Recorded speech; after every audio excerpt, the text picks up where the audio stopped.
Hello everybody and welcome to Imola for the second round of the 1989 season. The season opener saw Alain Prost secure victory as he aims to wrestle back the championship from teammate Senna. We saw star debuts from drivers such as Johnny Herbert and Jean Alesi, as well as a standout performance from German Franz Bermbach before the Brabham had to retire midway through the race. The high-speed Tamburello corner paired with the steady chicanes in the middle part of the circuit means that Imola is a distinct challenge for both car and driver. However, home favourites Ferrari won't be feeling too confident after their double retirement in Brazil. Derek Warwick celebrated his 100th race start in Formula 1 with points in Hakkara-Pagua, yet teammate Chiva went one better with his 9th podium in Formula 1. Arrows have had a strong start to the year and will be hoping that continues.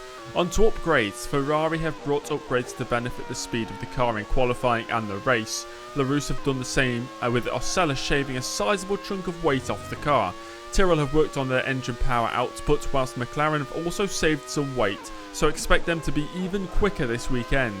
Lotus have focused on reliability, which will be important after they saw main driver Nelson Piquet retire in Brazil. And that's all for the news. You join Franz Bermbach on board in pre-qualifying, in which was a pretty straightforward affair apart from this one mistake in the middle sector on the first timed lap. Lucky enough, Bermbach has the reactions to tidy up a spin. 29.3 was the first lap time with that mistake, and the second lap time good enough to be a 24.4. And that's a fantastic lap, which will see Bermbach into the main qualifying session. Gasho, though, topping the session. He's looking pretty quick this weekend, ahead of Bermbach. Johansson in the second, Onyx in third, Brundle only fourth, then it's the two Dallaras. So once again, it's going to be Onyx, Brabham and Dallara, or Scuderia Italia, the three teams getting through. The Osella of Lorini only 8/10 off for the fastest time, not bad. Both Reals in the top 10, and here's the rest of the pre-qualifying times, with Winkelhock 3.9 seconds off. He's the slowest of them all.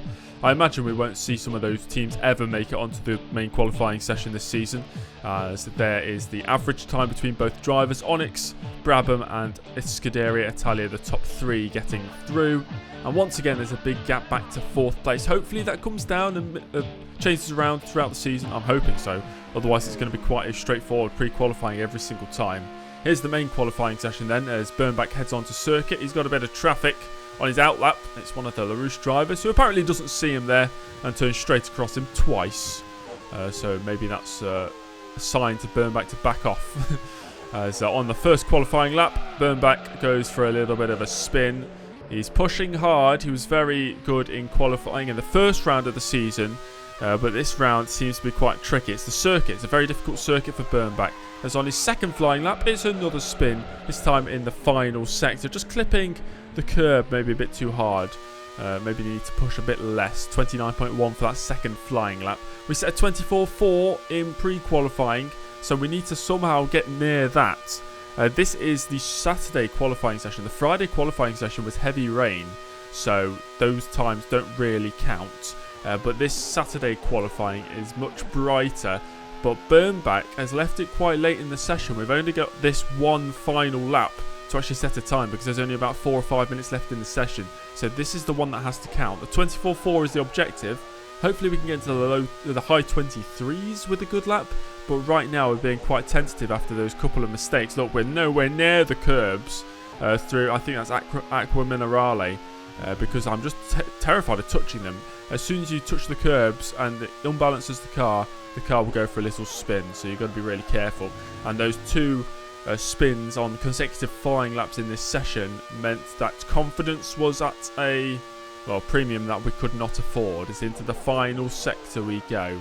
At the bottom of the hill, a left and another left, and then it's the final two chicanes to complete the lap. Bermbach, he got a top 10 in qualifying if I remember correctly in Brazil. I don't think this lap is going to be anywhere near the top 10, but it's just to get a banker on the board, and it will make sure that we actually qualify for the race. Up towards the line, it's going to be a 24.9, a distance off what we did in pre-qualifying, and here is the starting grid. Alain Prost claims his first pole position of the season. He's ahead of Ferrari's Gerhard Berger. Senna only third, with Patrese alongside him on the second row. Then we have Boutsen and Mansell on row 3. Nelson Piquet seventh, the three-time world champion down there in 7th place, ahead of the lead Benetton of Nannini getting his act together. Brundle in the top 10, so he could be eyeing some points today. And Jean Alesi, the rookie, in 10th place. On to 11th place, it's Derek Warwick. He's alongside his teammate Eddie Cheever. Nakajima 13th. That's a better showing from the Lotus driver compared to what he did in Brazil. Gasho up in 14th. A fantastic lap from Gasho. He's really putting in the good times this weekend. Stefan Johansson, his teammate, starts in 15th ahead of Herbert. Only 16th for the 4th place finisher in Brazil. Then we have Capelli and Martini, the 2 Italians, ahead of Perez Sala and Bermbach, starting this race from 20th place. He's ahead of Jonathan Palmer and Maurizio Gugelmin. Andrea de Cesaris in 23rd. He's alongside Eric Bernard, with Caffi and Arnoux making the grid. It means that Olivier Grillard and Philippe Alliot, for the second race running, both miss out and go down as they did not qualify. Well, time to go on to the race. It is sunny conditions. It's going to be a 2-stop race, 61 laps ahead of the drivers. Bermbach, if he can get his act together, knows that maybe a top 10 could be a realistic aim. We've just got to keep it clean for the opening stages of the race, which is easier said than done as the red lights appear in front of the drivers, and when it extinguishes, the race is on. And a decent initial getaway there by Bermbach, stuck up right behind the Minardis in front. That's Perez Sala on the left, and it will be whoever his teammate is, Martini, directly in front. It's through the flat Tamburello corner we go for the first time. Tosa, the hairpin at the top of the hill, is going to be a bottleneck, and we've got to be very careful not to rear-end the car in front and lose a front wing, as everybody's taking it very cautiously. A bit too cautiously, I think, as we do hit the back of Perez Sala there, and we have lost a couple of places. We're already down to 21st, so we've lost one position, and now we're under pressure here from, I believe that's Andrea de Cesaris right behind, and up the inside goes the Dallara, so we're down to 22nd. We've got Gugelmin in the march, filling the mirrors. It was cautious, but it's safe, so we made it through. Lap 3, Prost leads. Senna has overtaken Berger, so that's a switch around in second place. Patrese Boutsen remain the same. PK's up inside the points now. The biggest gainers in the top 20. Capelli up 4 positions. Alesi's lost out by 4 positions though. And so is Gasho. So Gasho's brilliant performance in pre-qualifying and qualifying sort of coming undone here on the opening lap of the race as the 2 Williams are pressuring the Ferrari in front of them, as the Cesaris is the driver directly in front right now. And he's going up the inside there, I believe, of one of the Minardis. So Andrea de Cesaris looking pretty quick at his home Grand Prix, but René Arnoux definitely not looking quick. He's going to be the first retirement to this Grand Prix, and it's a transmission issue for the Frenchman, the veteran Frenchman. I think he's about 40 years old, isn't he? He's a very old driver. I mean, I assume he's going to be retiring at the end of this season, as that's another slow-moving car. It looks like a Ligier. It's not. It's an Onyx. And that's Stefan Johansson with a puncture. So Onyx not looking good here today. They did have a double retirement in Brazil. So I think they're actually yet to finish a race in their Formula 1 career. Although a fledgling career, of course. It's lap 5. That's the Cesaris off. He's wide and he's rejoining. Oh, he's spun. Oh, and Bermbach can't do anything to avoid that. And Bermbach gets taken out there by Andrea de Cesaris, who gets away with no damage. And Franz Bermbach, unfortunately, losing a front wing. So he'll be into the pits to repair that. I don't know what he was doing. That's the second race running we've had coming together with Andrea de Cesaris. It's nice to see his AI is nice and realistic, as his teammate Alex Caffi now adds insult to injury by overtaking Bermbach. And now Bermbach going into the pits. We're going to stick with a 2-stop, but the final 2 stints are just going to be extended. So we'll put 30 laps of fuel in, get to about lap 35, 36 before boxing for the final time of this race, as we rejoin, of course, in last position. 15 seconds behind Eric Bernard's Larousse in front. But that time is going to be coming down very quickly, as Senna's about to take the race lead here, because on lap 10, Alain Prost, race leader, into the pits. So Prost probably on a 3-stop strategy today. And now it'll be fascinating to see where the Frenchman rejoins into this race. He's the championship leader, of course. I don't think it's going to be in second place. I think, oh, that's PK up to second place, and through he goes. Third place for Berger, 4th for Prost. So PK looking pretty good, but he can't keep Prost behind for long, as on lap 12, that's Alain Prost back up to second place. There's a few drivers into the pits now. It means Bermbach's up to 23rd. Now he's got a run here on, can you believe it, Andrea de Cesaris after his pit stop. Hopefully we can stay away from the Dallara and not make any more contact. We've got the outside line for Tosa corner, and we're through before applying the brakes at the top of the hill. So that's 22nd place. There's lap 15, about a quarter race distance. Senna leading his teammate Prost. PK's made a really good launch through the field in the opening stages. He's into 3rd place ahead of Mansell, Boutsen and Martin Brundle through the pit stops. He's up to 6th. He's yet to stop, of course. Herbert up 8 places. What a fantastic race he's having so far. Berger and Patrese down in 10th and 11th. They've already stopped in this race. So now we're up to 20th position with more drivers into the pits. It's not going to be 20th for long, as up the inside goes Alessandro Nannini on fresh tyres to relegate Bermbach down to 21st place. And now there's a massive train of cars all stuck behind. I think that's got to be Bernard, right? I think Eric Bernard's holding up all these drivers. De Cesaris applying pressure behind in the right mirror, and he's looking up the inside into the chicane. We're not going to let him get a run and overtake, as we're getting lapped now by the McLarens, and that's allowed me to get a run on Perez Sala. Bermbach versus Perez Sala on the run towards Tosa corner, and the Brabham's got a decent turn of straight line speed. De Cesaris looking to the outside. It was almost 3 wide there, as up the inside we go. And that is 20th position. It's Palmer up next, and with these McLarens lapping the back markers, it's giving Bermbach an opportunity to just pounce and make up a few places. So that's now 90th position, getting past Jonathan Palmer. And Jean Alesi, that's Palmer's teammate, retiring from the race. Alesi was close to points in Brazil. Not the case today. He is retiring from this Grand Prix, as we put a move there on Eric Bernard's Larousse, the only Larousse in the race, of course. And we get past the stricken Jean Alesi. 17th place right now, 6 seconds behind Martini in the Minardi in front.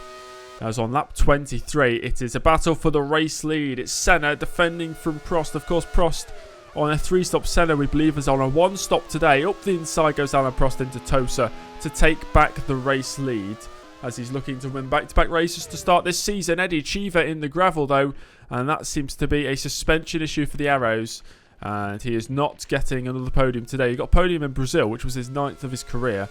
Very good. Oh, that's Prost engine for Prost. Not even a half race distance. And the driver who won in Brazil, the championship leader, is going to be out of the San Marino Grand Prix. And through goes Senna, his teammate, to take the lead of the race. Senna retired in Brazil. Now Prost retires in San Marino, as Boutsen is going to take the lead because Senna's into the pits on lap 27. We do think it's a 1-stop. It might actually be a 2-stop for Senna, pitting on lap 27. But right now, Thierry Boutsen's Williams is into the lead of the race. It's not the net race lead, I'm sure. But at the half race distance, it is Boutsen leading Senna. PK still in the top 3, ahead of Mansell, Berger and Patrese. Brundle just outside the points right now. Herbert's had a great race so far after his pit stop in 11th. So he's definitely on for a top 10 result here today. Bermbach up 5 positions from where he started, so it's looking good for him as well on his road to recovery after a poor qualifying session. As Ayrton Senna takes back the race lead because Thierry Boutsen is into the pits on lap number 31.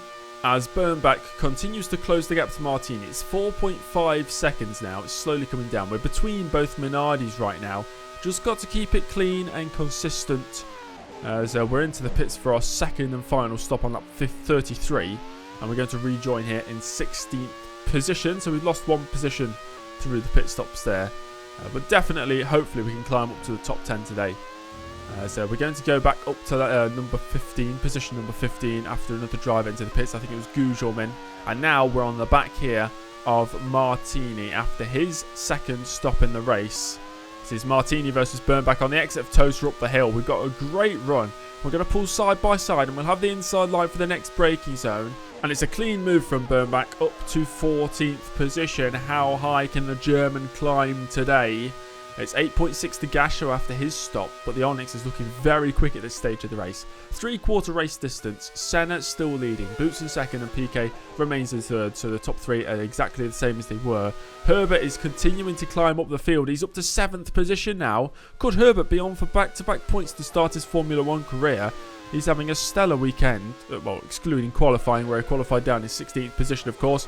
Bermbach now up to 14th. He's up 6 positions on where he started. De Cesaris also climbing, and we've not had actually too many retirements so far today, as Capelli is now the driver in front, because the Onyx of Gasho has got past Capelli, and we're getting very close to the march. As through the final chicane we go, and that's the first mistake of the Grand Prix.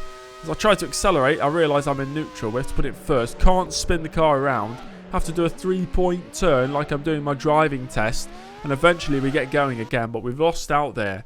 to Martini, who's gone through. And that's Piquet retiring from the podium positions. Nelson Piquet, he was having a great race, climbing up into the podium places. Definitely on for a second place finish. He's out. Nannini out on the exact same lap with an engine failure. Oh my god, they're all dropping now on lap 49. So that is Alessandro Nannini out of the race. He wasn't having the greatest of races anyway, being outperformed by his teammate Herbert. And Jonathan Palmer on the same lap. That's got to be an engine failure as well, I think, for Jonathan Palmer. It is an engine failure.